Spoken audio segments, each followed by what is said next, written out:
So you can't stop looking at his phone. You can't stop checking where he is, his location, who he's friends with. You always think about the last way that he spoke to you, the words that he used, the words that he stopped using. So many things that constantly torment your mind nonstop.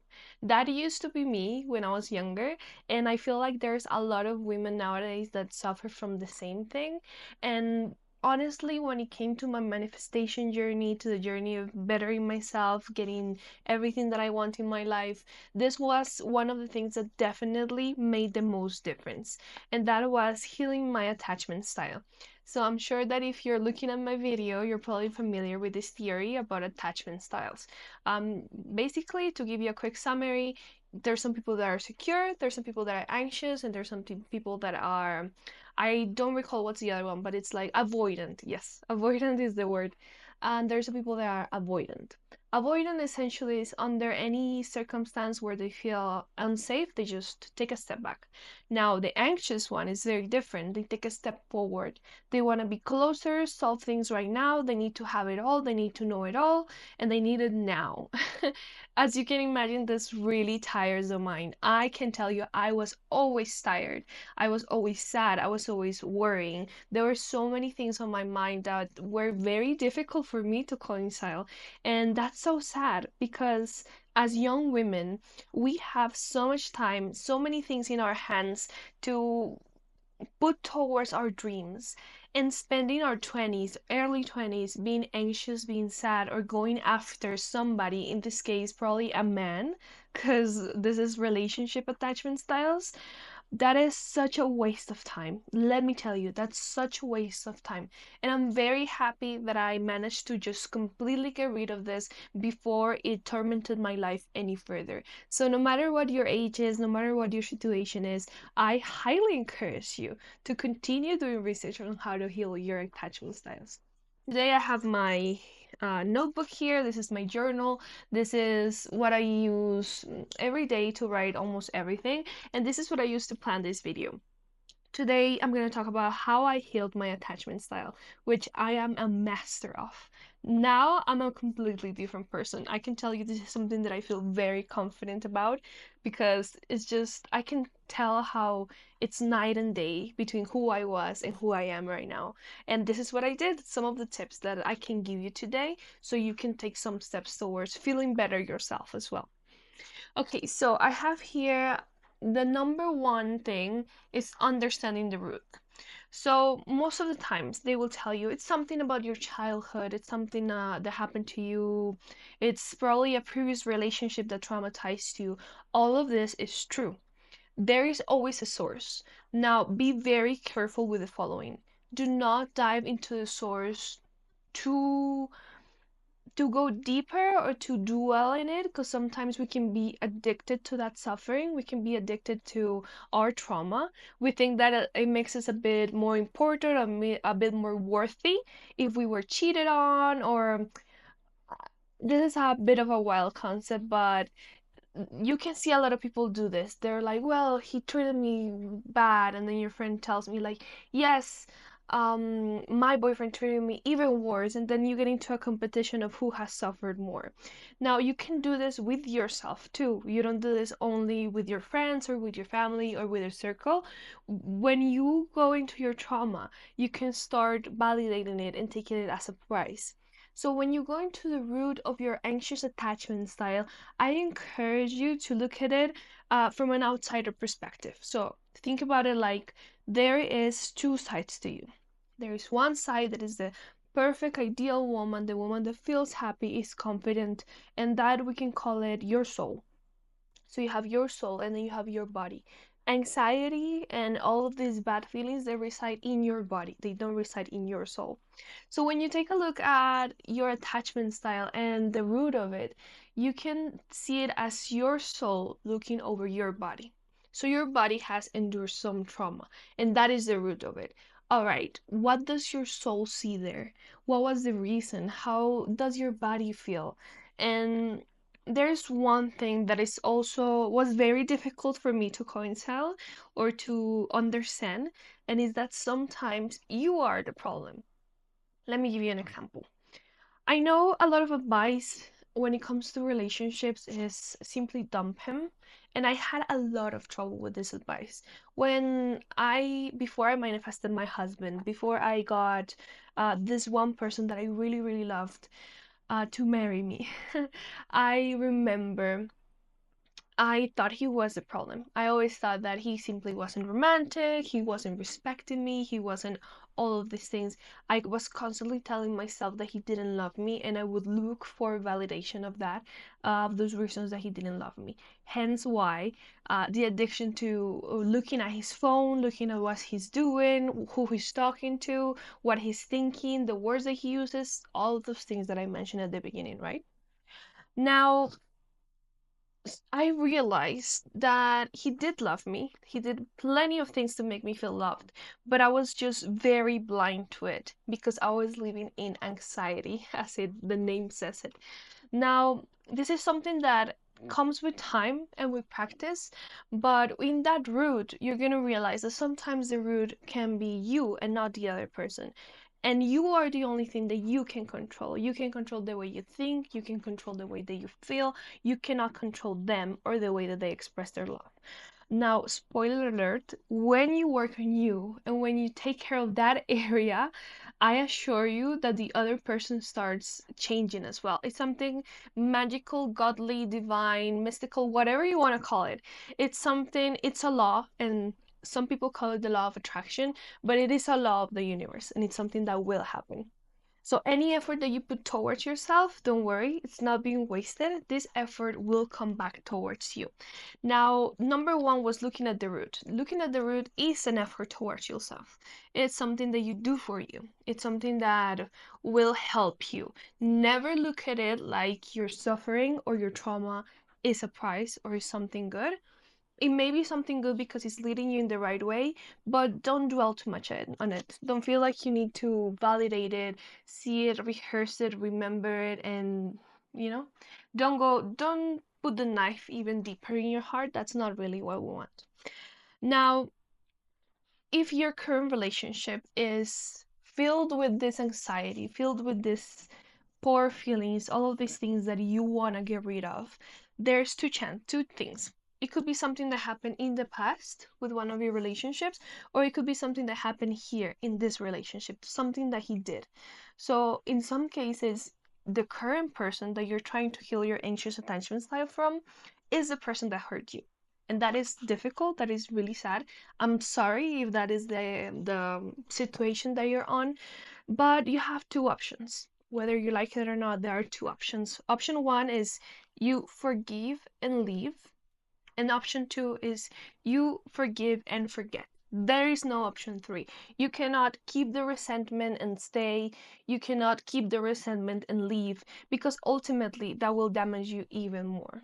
So, forgiveness is the first step, and forgiveness is understanding that everybody's flawed, nobody's perfect, and almost everyone will experience some of these things in their lifetime. So, understanding the root is going to help you with your flare ups.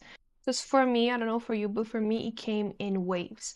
There were moments where I felt really good. I was like, yeah, I'm fine. And then something would trigger me and I will go absolutely crazy. I will be plotting things, crazy stuff, thinking about crazy scenarios, imagining that I would have to just run as fast as possible and get somebody else as soon as possible to fill the void. Just these things that are manic and crazy to think about. There's aren't normal things that you think when you are a healthy person. So that when you are triggered, you're going to realize, okay, I know I have this problem. I need to calm down because this is the root of the issue and I see what is triggering me and I need to get a hold of it, basically. Now, number two is you need to downgrade your relationship or change the label that you have on it. So, we are anxious because we hold things to a very, very high regard. Now, there is nothing highest than number one, God and your relationship with God, and number two, yourself.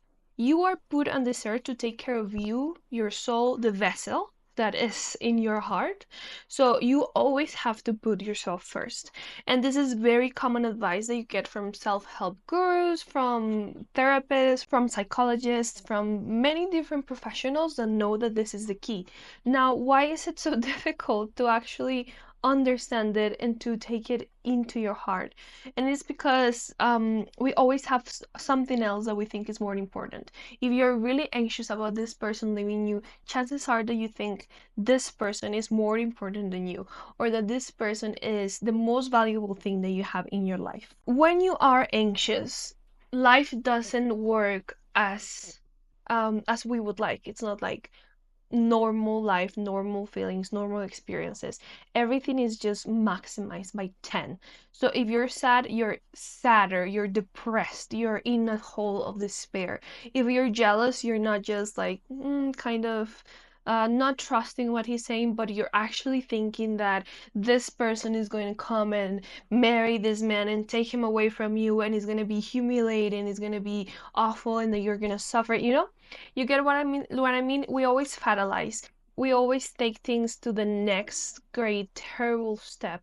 And one thing that helped me was downgrading my relationship. So it's not all or nothing. It's not like you are with this person or you are not. You talk to them or you just give them completely the cold shoulder. You need to find a way to slowly organize how you feel about this person, and that way you can eventually let your body actually go into thinking about it in a normal state.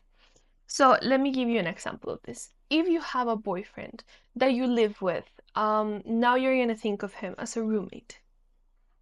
So now he's just a roommate. Think about how you would behave with a roommate. You wouldn't be rude.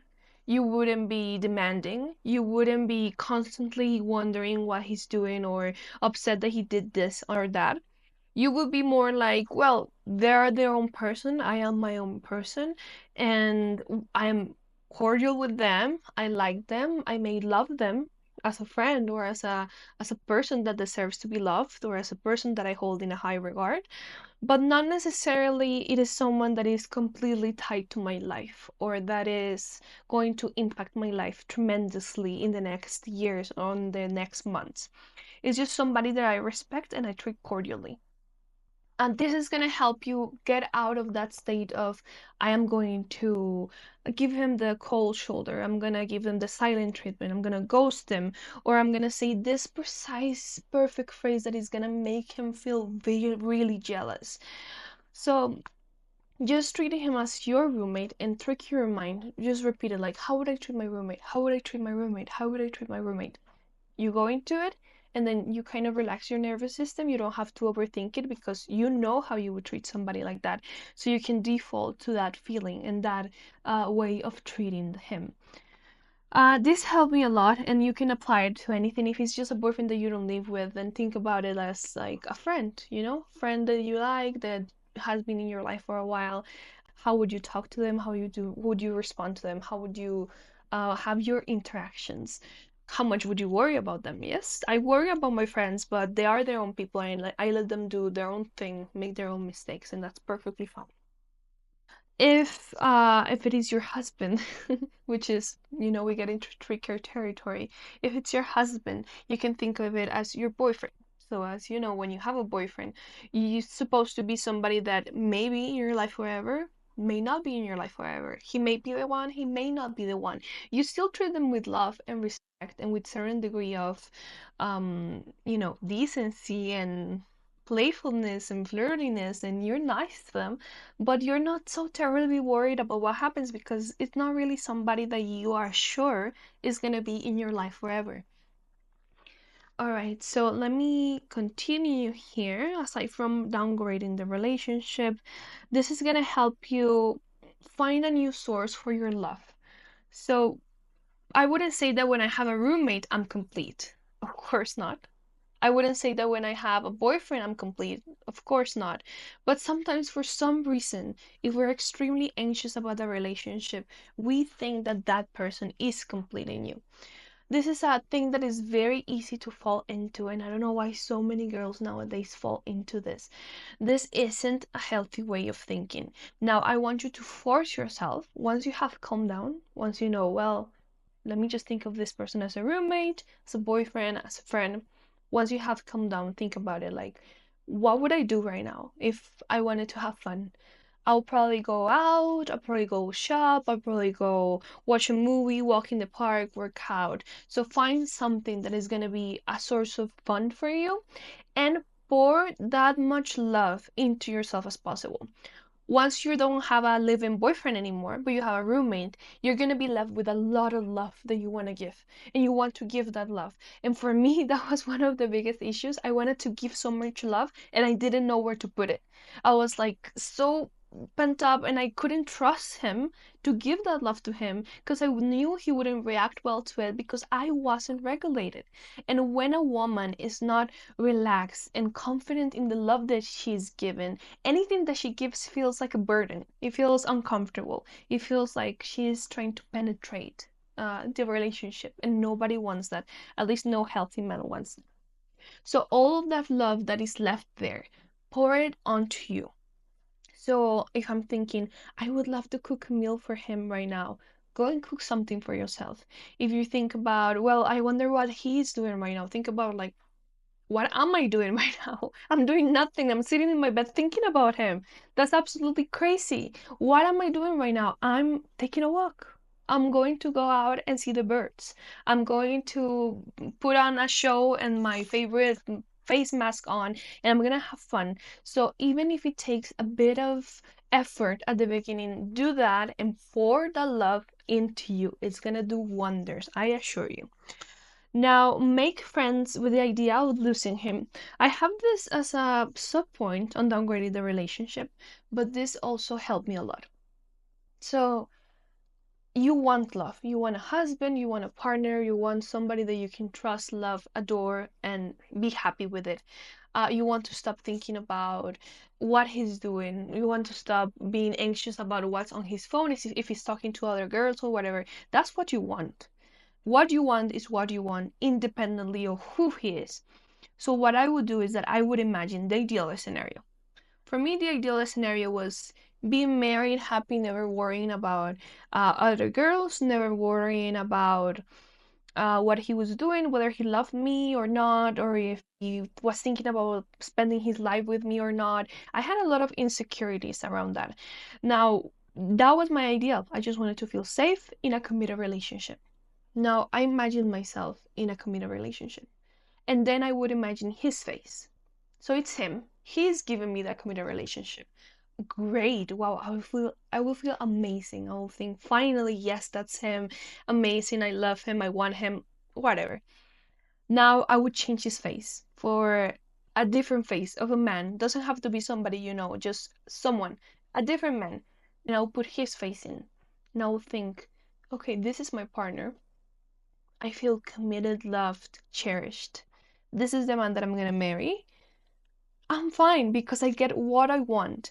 I may not get it from the person I want, but I'm getting what I want, and that's perfectly fine. And that made me feel at peace, honestly, with the idea of losing him and the idea that it may not be him, the one that is going to give me what I want. Maybe God hasn't put him on this earth for me to get what I want from him.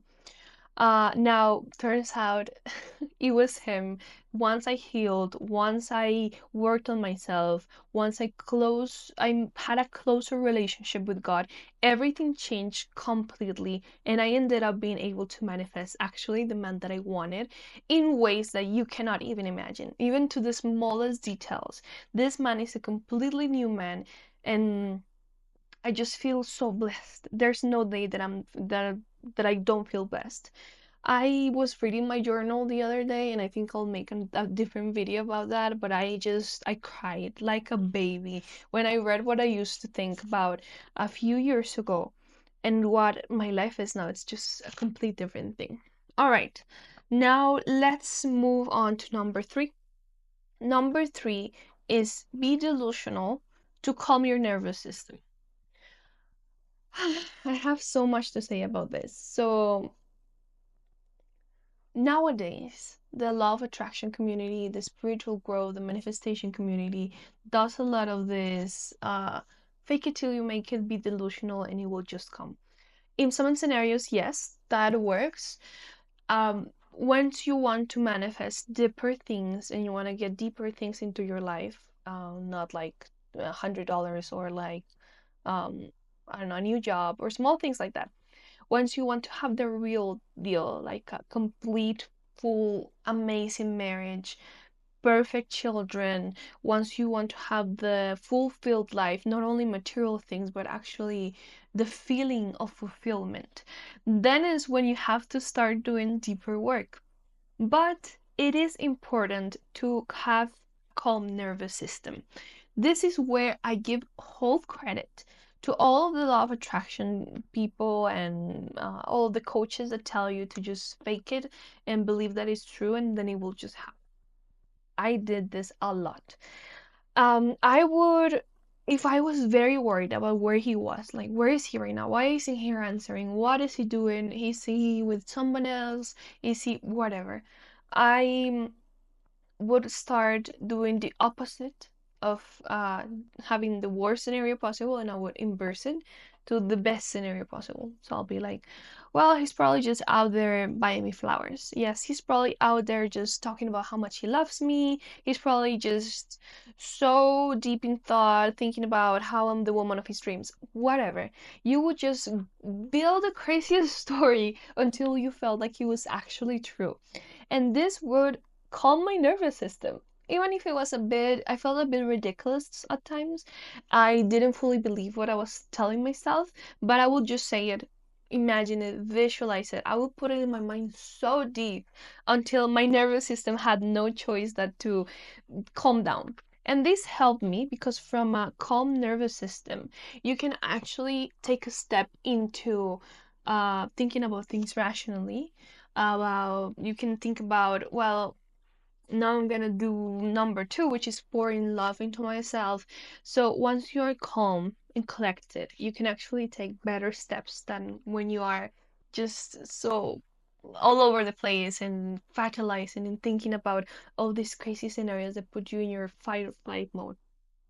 So yes, I love that one. I made up my own story so many times. I I never sometimes I laughed at myself, sometimes I did believe it, and sometimes the story actually became true, which was the craziest thing for me because I made up really, really crazy stories about amazing scenarios that I thought never would happen to me. And now all of these scenarios I used to laugh at myself for are just coming to fruition. So, yes, that's a plus. Now, I have number four here, and that is get a life. And that is very strong advice. I know a lot of people say this. Maybe they say it with a bit more love, but I'm gonna be a bit tough in this one. And it's just get a life. You are your own person. You don't have interest anymore. You probably don't have a personality anymore. You probably have things that you have fabricated only to cater to him. Because if you're anxious, chances are that you're doing a lot of things to try to keep him happy. So do not fall into this trap of just stripping yourself to pieces for a person. This is not right. This is not good.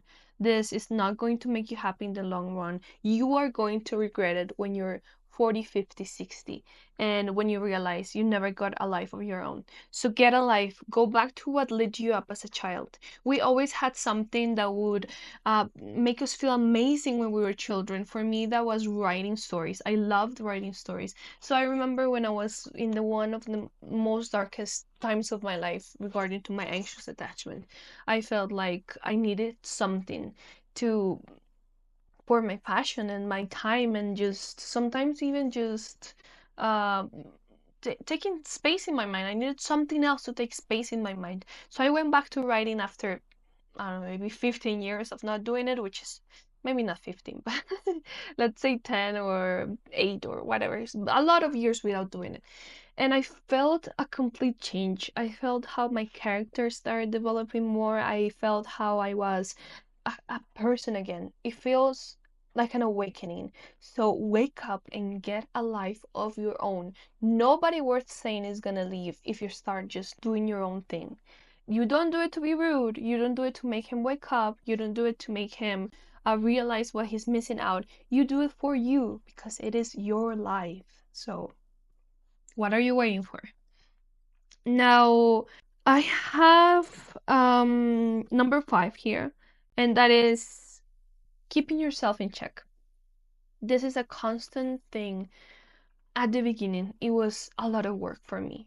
I will fall again into it. I would have times where I felt like I was faking it and I wasn't really feeling that secure. I would be like, well, I don't even care about what he's on his phone. I don't even care where he is right now. I don't even care. I did care. Deep inside, I did care. I left voice notes for myself when I was calm and collected to remember to chill because I was absolutely crazy when I was in this anxious spiral. Back then, I used to think, when will this ever end? How is this going to end? I felt in such a deep despair and sadness and frustration that I felt stressed all the time. I couldn't sleep a whole night. It was just bad. It was just really, really bad. So at the beginning, I had to keep myself in check a lot. I would do my inner work. I would write on my journal. I would go deep into myself. I would pull myself out of the house, even if sometimes I felt like um I was so crazy that sometimes I felt like if I left the house and left him alone for a while, then that would absolutely ruin my relationship. What do you mean?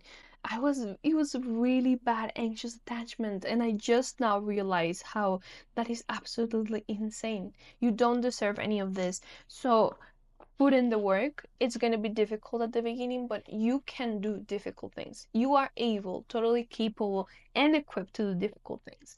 Talk to God, talk to the universe, talk to whatever you believe in. I always recommend just changing the word universe to God because that made a big difference in my life. And slowly, step by step, I just started becoming secure. And it came in little things. It wasn't like I woke up one day and I was perfectly okay.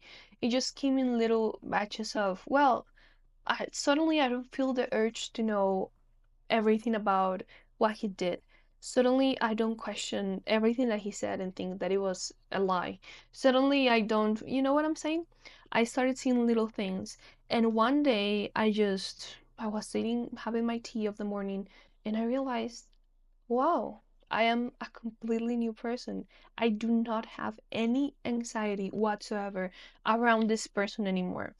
And as a secondary thing, after all the work that I put in, my marriage completely transformed.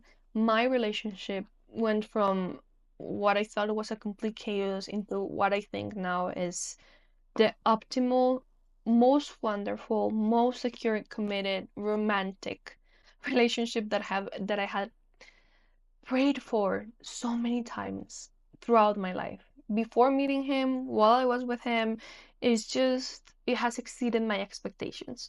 And it was a group of things that led me to that, but one of them was definitely healing my attachment style. And that's what I'm making this video today because I wanted to help you and I want you to take those steps towards it and let you know that it is possible. You're not gonna be like this forever if you put the work into it. So go for it. Follow these steps. Message me. Comment down below if you need help, if you have questions. You can comment your scenario. I have an email also in my description box. You can send me your scenario if you want me to perhaps address it in a video. I can keep you anonymous. That's perfectly fine. And yes, I just feel like women have so much potential, and I hate to see so many women in their 20s wasting their time going through men's phones every single night, just going through this awful spirals of just nonsense. This complete nonsense. You deserve so much better than it. So yes, that's the end of the video. Feel free to comment, to like, to message me. It will really help me to continue doing all of this. And I wish you the best in your journey to heal your anxious attachment style.